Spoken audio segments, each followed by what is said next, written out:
Snazzy, Amoza, for me. ID Clef on the beat. Hello Nigeria, my name is Deejay Maestro from South Africa. I was raised in a place called Maestro. It's a place whereby I was born in a small township called Kanana. My childhood was not, let me just say, it was not the way other children would prefer it to be. But yeah, man, it got me this far. So yeah, I'm very happy of where I am right now. And then when it comes to other things, as in terms of school, I did not finish school. I got out of school at the grade 11, whereby I chose music as a career. So from there onwards, I don't know how to explain it, but yeah, man. As you can see so far, here I am. Yeah. DJ Maestro is a South African DJ, music promoter, music analyst, music publisher. I've been working with a lot of artists around Africa, trying to give them a platform whereby people can hear their music. So with this audience being said, we developed a company whereby we call it the Worldwide Music Group, whereby artists from around the world can meet and then have a platform to feature each other and then get their music on platforms such as SA Hip Hop Magazine and stuff like that worldwide. So we've been working together with a Ghanaian company called Deejay Africa, whereby I'm still in talks with them in signing a distribution deal, and then we just signed a new deal with you yourself guys, Wadoo.com.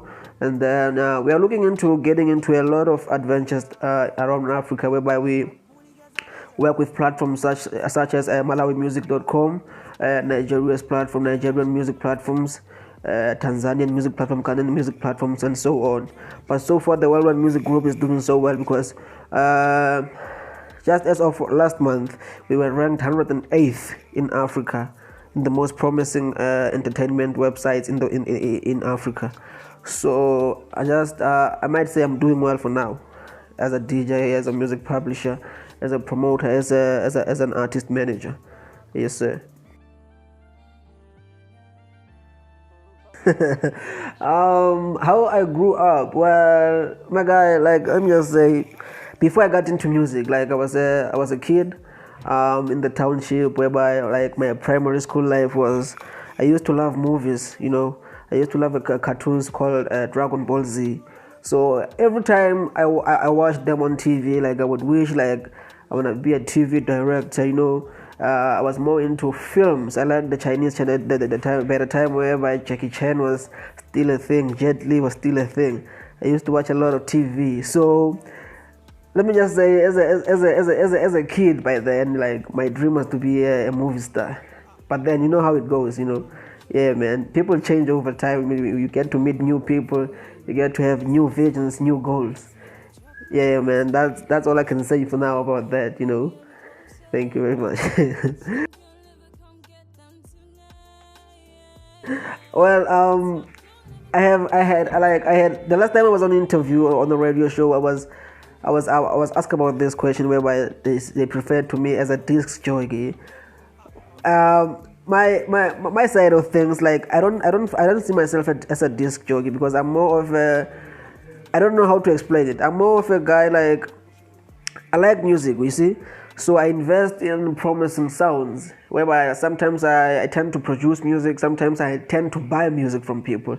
So you'll never see me in a club playing a set for 20,000 on the penny. No, I don't do that. I'm more on the business side of things because I don't see a point whereby I get to play a set for people and then they get to dance to the music. I wanna be on the platform whereby I take myself as an artist, myself as DJ Maestro as an artist, whereby I invest in quality music, I give out the best in music, and then whereby if I have to perform, I get on stage with my artist and then I perform. I hype them up, I do everything. Where else you find that I won't be behind the jockeys. You'll find another DJ behind the jockeys.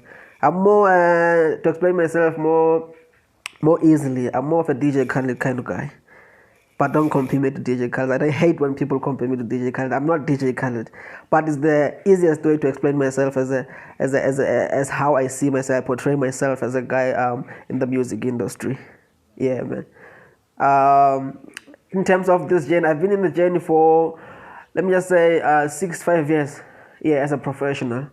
My amateur years were in 4 years ago, I think, before I met a guy called Priceless God. Priceless God was a guy of which, like, he knew about a lot about the industry, and then he taught me some of the things I know right now. Although we are not in good terms right now, but I can't deny that the fact that the guy did teach me something, and then he benefited a lot from me also. So what I can say for now is that, yeah, man, a lot of people inspired my journey. The 6 years in the professional field has taught me a lot also, whereby I'm right now, like, we are playing a lot of sounds in the international field. So yeah, that's good, man. That's good. Thank you very much. Yeah, man, I hear you, my guy. But like, looking into this thing of evolving as an artist, like, I know it's not easy for a lot of people to evolve, but you have to, because, like, I've been around the field for 6 years in the professional field, and then I've learned a lot in that 6 years, because before I came to the stage of where I am right now, I had to work with a lot of people, whereby, like, I experienced a lot of difficulties. I experienced a lot of heartless emotions. I was signed by a publication company. I was signed by a publication company in Joburg. I won't mention the company, but it was a major company, whereby, like, the guys that didn't treat me according to how an artist is supposed to be treated, because we had a deal whereby, like, they signed me for a deal of 1.5 million, and then we had disagreements when it came to be that the budget was supposed to come out for my music and music videos. I was appointed a reckless manager, whereby the guy, like, was given a budget to shoot my music video, and then he decided to go pay Lobola with the money. So those were some of the difficulties we experienced. And then, coming to think, like, the journey took me through a lot of things. I got to meet Ntsiki Mazwai. I got to party with her. She got to, like, introduce me to a lot of people in the industry, of which, like, have helped me get this far in life today. I've gotten introduced to the likes of Mahodzo, aka Black Kid. Yeah, man, the journey has been good. Like, we've experienced a lot of difficulties, having worked with a lot of big names. Like, by that time, the deal came to me because, like, I had worked on PR for a track by Cheesy Brown, of which, like, he featured the bunch. That was 4 years ago, I think. And then from that experience onwards, like, we worked with a lot of people. But so far the journey has been good, like, and I've evolved a lot as an artist, because now I know the business side of things, and then I am running myself as a record label, and then helping other musicians get into the field and not experience the difficulties I had to experience when I came into the field. So what I can say that I've evolved a lot, and then I'm helping other artists evolve in the industry too. Where else, like, I'm not in the music industry, I'm in the music business, but you can catch my point, my guy. Like, it's not easy being in this field, and having no, like, financial background is difficult, but we try our best to try and put people in the platform whereby they reach a certain audience, and then they are happy with what they are giving the people. Yeah. I hear your question, my guy. Like, having worked with a lot of people in my field, like, as I explained before, I don't take myself as a disc jockey. I take myself more as an artist. So in this experience, like, you'll find most of the songs I release are not produced by me. Like, as I explained before, like, right now we are more focused on making other artists evolve in the industry, whereby we wanna put them in a platform. You'll find there are a lot of producers worldwide who do not take music as a serious thing, but they know how to make music. So sometimes we invest in future purposes, right? Whereby you see us taking projects from these artists and paying them, buying their own music, and then putting it out there, not their music per se. but productions. Not that I don't produce myself, I do produce, just that I find more comfortability in investing in other people, because I'm a producer myself, but I don't know how to produce all these genres. And then you'll find you'll find that I'm sorry for speaking on my own tongue. You'll find that most of the time I produce house music and then hip hop. And then when it comes to this, there's a genre called EDM, whereby you find tropical house effects on there and stuff like that. Those are the most difficult parts of the industry, whereby you have to find help elsewhere and then buy beats from other producers such as Kenya Sketch Amazing, Miami's Alvin Brown, Zimbabwe's Sam Chris, and a whole lot of artists. If I didn't mention you, you know my guy, I got you in heart. Yeah, man. So you find that we go like worldwide. As the worldwide music group, I have a lot of connections in terms of other countries worldwide. So we work with different artists in order to make the best out of music, and then you find that like I give each artist I work with a contract whereby it states that if this song makes money, you get a certain fee, and then I get only 33.3% out of the song, and then the remaining cash goes to the producer, goes to the artist. In other words, I myself do not get anything, because the 33.3% I'm getting is a return investment on the money I put out on the song. So you'll find like people have mixed emotions about like the kind of business we do, but hey man, if people are enjoying the music, I can't complain. And then if the artists are good without I'm offering them, I can't complain. This is a business, it's not an industry. If you're still in the industry, you need to wake up. That's all I can say for now. Thank you very much. Okay, my guy, I hear your question. Like it's not a thing of losing interest in being a disc jockey. Like sometimes you find that like you've reached a level in your life whereby playing a set for a couple of pennies does not is not worth your brand. The brand has grown to a level whereby at this time you charge about 40,000 rands just to play just to play a set in a club, and then for an appearance alone you charge about 5,000 rands. So in this case, like I can't say like speaking in terms of other DJs, I can't say we've lost interest in pursuing the disc jockeys. Like we found more. Let me just say we found more like I don't know, man, interest in making music, because people love music, and then when people buy music, I get to have a living, to make a living. So I can't make a living whilst a club owner gives me $1,000. What's $1,000? I can't buy anything with $1,000, and then I have to sustain my image. I'm a professional. I can't just go around the street saying I'm a professional, where else my image doesn't fit description. My image itself has to fit description in order for people to believe in what I'm doing. So I have to sell a dream to people so that they buy into it. And then if they buy into it, I get to make a living. You see? We are all here as individual people, of which we are professionals at our own careers. You yourself, you are a publicist, If I were to ask you right now, are you doing this for free? You'd say no, because you are getting paid. It's a job for you, Even though you're still building a brand, promoting yourself, though you are getting paid for it. So I have to get paid in order to eat, in order to have a phone, in order for you to connect with me. I have to have a phone, and I can't have a cheap phone, because if I have a cheap phone, I won't be able to connect on the internet. You see? So yeah, man. All I can say is that. It's not about that. It's not that we've given up like being behind the disc jockey. It's just that we found more interest in getting paid by making music than playing it on sets. Thank you very much. Coming to think of it, like when you speak about brand equity and branding and stuff for a DJ, I was having a conversation with the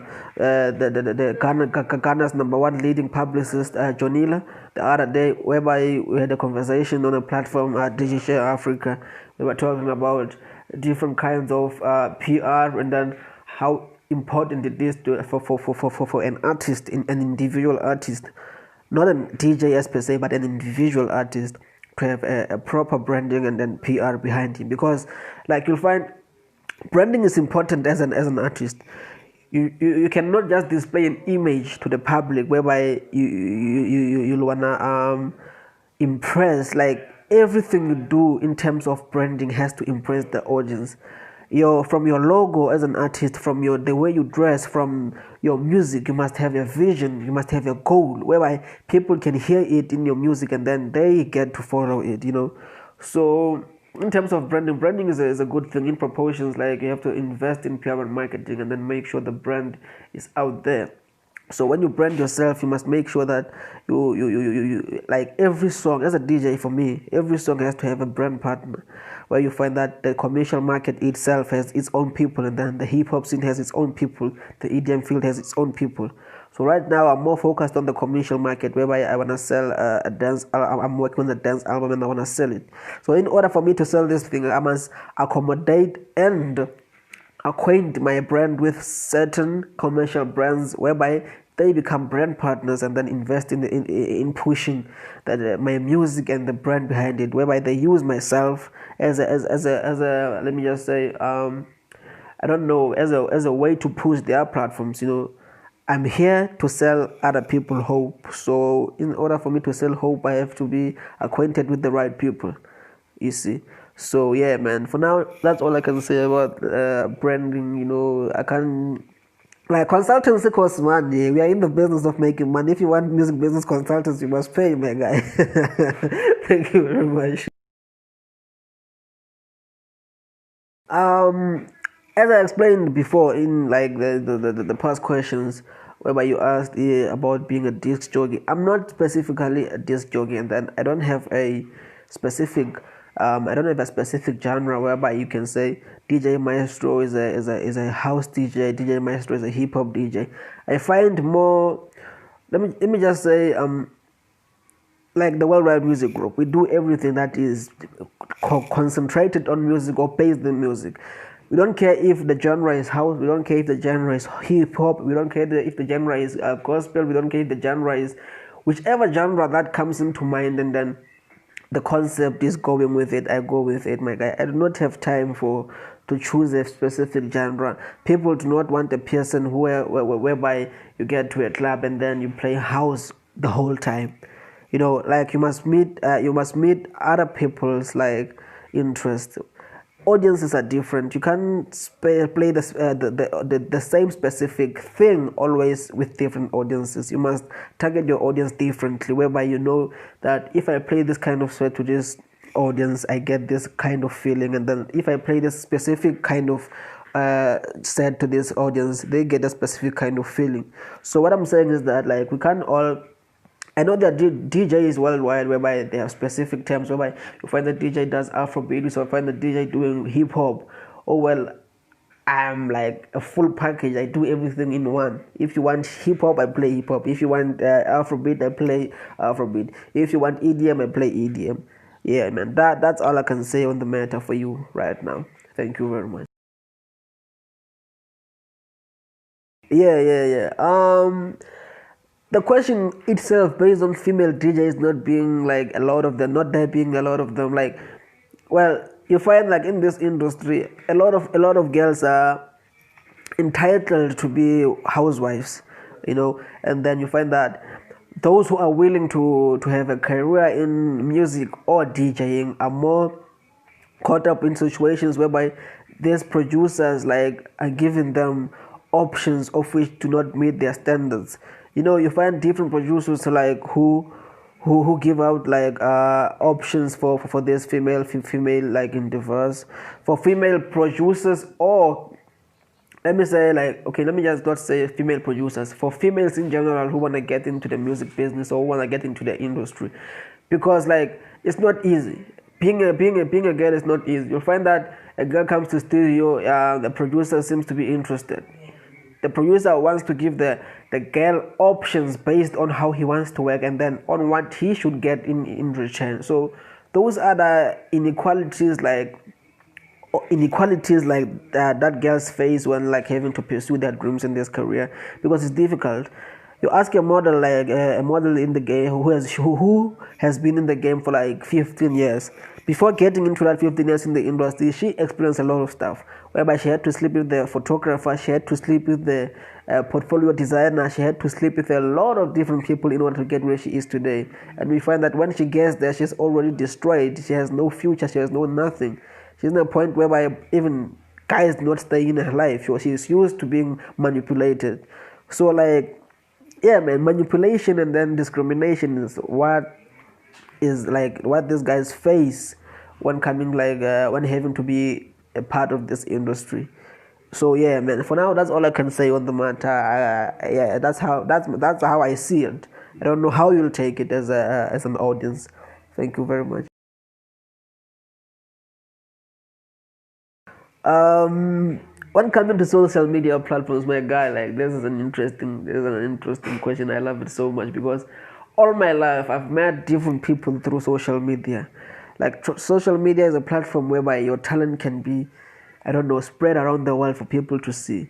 For me to believe in myself this much is because of social media. Because the first time I made a song with a guy from Malawi called Trap 265. It was called Tonight. I featured two local guys. I featured a local rapper named Zuki, and then a male vocalist called Blacknet.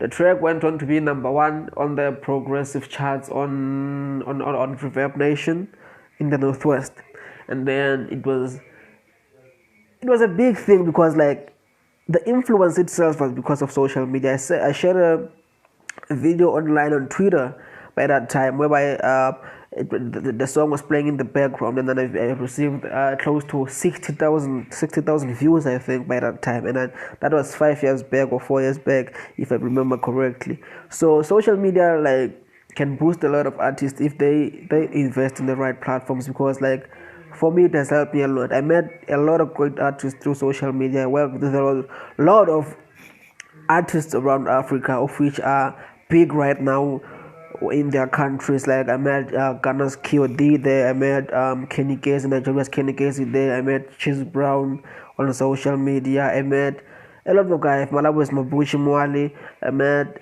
Gentile, I met Batman Yawu, I met Anonymous, I met Hayes Angola, I met a lot of guys. Like there was a time whereby like 4 years ago, 5 years ago, like we wouldn't be saying like it would be easy to connect with people, but right now it's easy because like I can record a song sitting right here in Nigeria right now, and then have the sample sent to me via email so I can mix and master. So like it has built a platform whereby you can feel you are in the moment though you are not there. You know, we can make a lot of things happen through social media. Like it has become such a huge impact in my life, whereby like even the Worldwide Music Group itself, my company, is growing because of social media. So yeah, man, social media is the next big thing in the world, and I happen to love it. Thank you very much. Difficulties I'm facing right now as a DJ.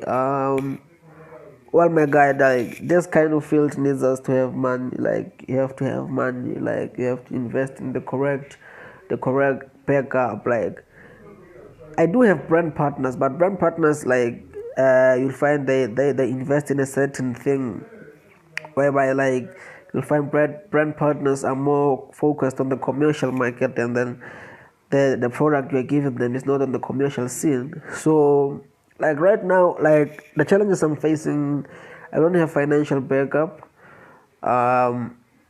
I need investors. Like I need to tour. I'm working with a lot of people outside the country, whereby it's difficult for me to get them in studio, or it's difficult to get them to perform a song because I don't have financial backup. But for now, all I can say is that like if I were to get financial backup, like an endorsement deal, an investor or a sponsorship, it would be great because it would push me in so many different fields. Like as you can see right now, I'm working on the album Ibiza in Africa. I wanted it to drop by this year October, and then we had to face a difficulty of which like we had to reschedule the album drop for next year. The drop wasn't based on like money being an issue. No, money is not money is an issue, but for this album, like for this album specifically, money wasn't the issue because we had to face a difficult whereby we had to sign a new deal, a distribution deal with a certain company in Ghana. I can't mention the name until we've signed the necessary paperwork and concluded the matter. But for now, all I can say is that you must expect a lot coming from DJ Maestro as a brand next year, because we are to partner with a lot of entertainment companies, a lot of distribution companies, a lot of media companies. Yeah. Let me just like say that for now. For now, let me just say that. Thank you. Reputation is like the most important thing in this field. If you lose reputation, you won't get anywhere. People lose interest in you. Like, clients don't want to work with you no more. So maintaining reputation is the most important thing, like for me as an upcoming DJ, because I'm not yet on the mainstream field, although I'm working with a lot of artists in the mainstream. So yeah, keeping reputation is the utmost important for me. And then where I see myself in 5 years, oh my god, I see myself in Spain, Ibiza. Yeah, man. I see myself in Spain, Ibiza, playing beautiful, like playing the most insane festivals. Tomorrowland, where's this? I want to play Tomorrowland, I want to play Goa, I want to play Ultra Miami, I want to play a lot of festivals. Yeah, man. So that's where I see myself in 5 years. Thank you very much.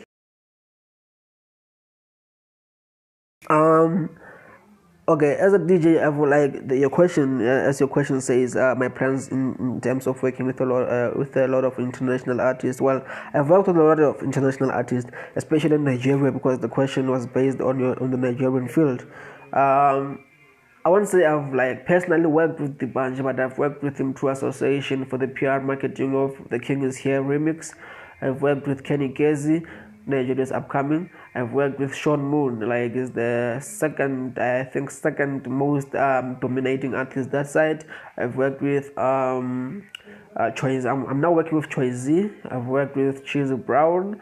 I've worked with Nas B. I've worked with a lot of Nigerian artists, but for now, like to answer you like in one sentence, I would say I'm more focused on featuring artists from other countries than I am focused on featuring artists from my own country. And then specifically, the question was based on whether like do I want to feature artists who are making an international mainstream right now? Yes, of course. I would like to work with Wizkid. I would like to work with Davido in the near future. That's all I can say for now. Thank you. Okay, in this field, to answer this like with the utmost respect and everything else, like we find a lot of disappointment in investors. Investors are a lot of disappointment. That's the most annoying and worst moment in my life I've ever experienced. And then you get to face artists who know nothing about the music business, whereby they think that when you speak certain facts about this industry, you are lying or you are being, I don't know how to say this. But artists need to know the business side of things before having a say in anything. You know nothing about the industry. You know nothing about the business, but you have a lot to say. Start by investing in knowledge before you can come to me and tell me that I do not know this, I do not know this, I am wrong about this, I am wrong about that. Yes, that's all I can say for now. In terms of management, my guy, as you ask the question, I do not have a manager. For 4 years, I've been managing myself, so I do everything on my own. Coming to your question of like my album, well, my album, the name is Ibiza in Africa. It was inspired by like seeing major mainstream artists such as Martin Garrix, Nicky Romero playing sets on the main stage on Tomorrowland. So the name came about that. Yeah, the vision is worldwide. It's a worldwide vision. So for now, all I can say about the album is that it's coming out next year. Watch out for it. And then the tour. Well, I'm not sure on the tour, but it's coming also. So for now, that's all I can say. Thank you very much. My vision for Africa, my guy, like you find whereby like a lot of big major labels are from the United States. So having that being said, like I wanna open the first major record label out of Africa with only African artists. You see, I wanna open the the first major, like the worldwide music group. I want the worldwide music group to be the first major independent major record label in Africa. That's my vision for Africa, and that's all I can say for now. Thank you very much. Yo, Africa, this was DJ Maestro coming live from South Africa.